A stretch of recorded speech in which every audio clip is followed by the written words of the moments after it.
Tidak semua film animasi itu dibuat menggunakan komputer.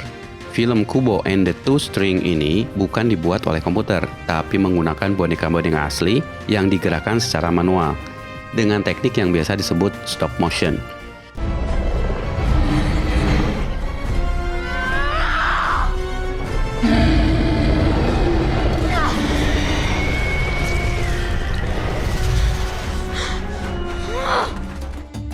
Pembuatannya benar-benar gila, dari mulai membentuk bonekanya, set lokasinya, sampai bagaimana boneka-boneka ini digerakkan.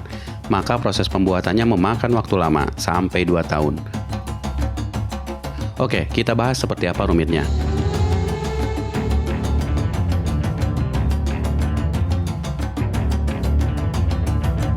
Film ini dibuat dengan teknik stop motion, yaitu dengan memotret boneka frame demi frame. Misalnya, untuk membuat boneka ini berjalan, boneka ini dipasang dalam satu pose, kemudian difoto, kemudian diubah pose tangan dan kakinya, lalu difoto lagi, diubah lagi, difoto lagi, dan seterusnya. Sehingga kalau semua foto disusun dan dijalankan, maka boneka ini akan tampak bergerak. Kelihatannya simpel, tapi faktanya ini sangat-sangat rumit. Karena bayangkan, untuk membuatnya menjadi sebuah video, 1 detik butuh 24 frame atau 24 foto. Artinya, untuk durasi 1 menit saja butuh 1440 kali mengganti pose boneka itu secara akurat, supaya hasilnya tampak natural.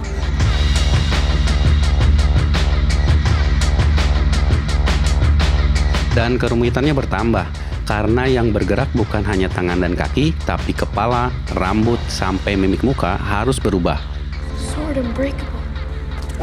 It could be a trap. Pasti kalian bertanya, bagaimana kalau boneka-boneka ini harus ngomong dan berekspresi? Otomatis mereka pun harus turut mengganti wajahnya setiap frame. Karena itu setiap boneka, wajahnya bisa dicopot dan diganti ekspresinya. Untuk itu mereka harus mencetak ribuan ekspresi wajah hanya untuk satu karakter. And we have thousands and thousands of these faces. When we put all the different faces together, there's actually 48 million different expressions for Kubo's face. Dan saking banyaknya, wajah-wajah ini harus diberi kode supaya tidak tertukar. About epic battles, warriors and monsters. Yang rumit bukan hanya menggerakkan boneka, tapi pembuatan bonekanya sendiri pun cukup rumit, sehingga melibatkan para seniman profesional yang sudah ahli dalam seni membuat boneka. Ya, mungkin seperti membuat action figure. Tapi ingat, boneka-boneka ini dibuat khusus untuk stop motion. Artinya mereka harus memastikan setiap bagian tubuh yang nantinya harus digerakkan. Dan percaya atau tidak, rambut yang dipasang di boneka ini pun dibuat dari rambut manusia. Dan kulitnya dibuat dengan campuran silikon, sehingga teksturnya hampir seperti kulit manusia, sehingga pantulan cahayanya ketika disorot lampu tidak akan tampak seperti plastik.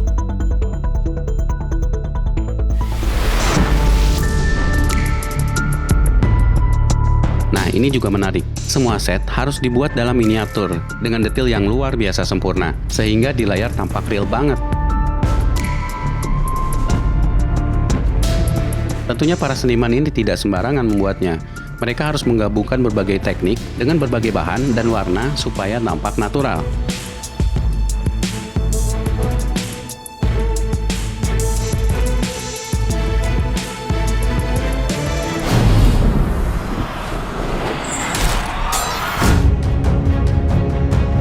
Mungkin saja film ini masih menggunakan komputer untuk membuat beberapa efek, tapi mereka tetap mengusahakan sebisa mungkin tanpa komputer.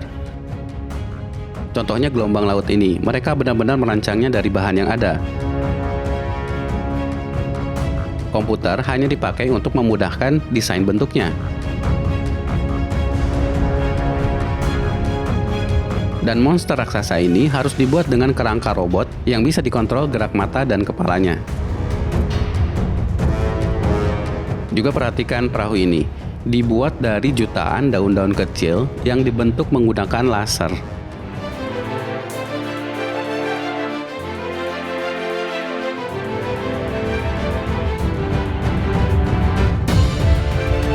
Ya, itulah kerumitan pembuatan animasi Kubo and the Two String ini. Film ini dibuat oleh Laika Studio dengan kru kurang lebih 400 orang, dan mereka memang ahlinya stop motion.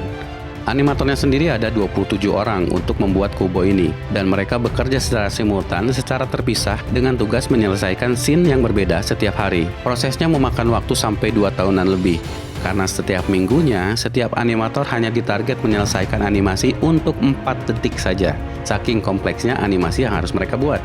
Ya kalau dilihat tingkat kerumitannya, kita akan bertanya, mengapa harus membuat animasi serumit itu kalau toh ada yang lebih mudah, misalnya menggunakan komputer. Seperti yang dibilang sutradaranya, dia menyadari dari awal bahwa film ini akan membutuhkan tingkat kesulitan yang sangat tinggi dibandingkan film-film pada umumnya. Tapi demi idealisme, demi keindahan cerita dan seni dari film ini, mereka rela mengorbankan waktu, pikiran, dan tenaganya.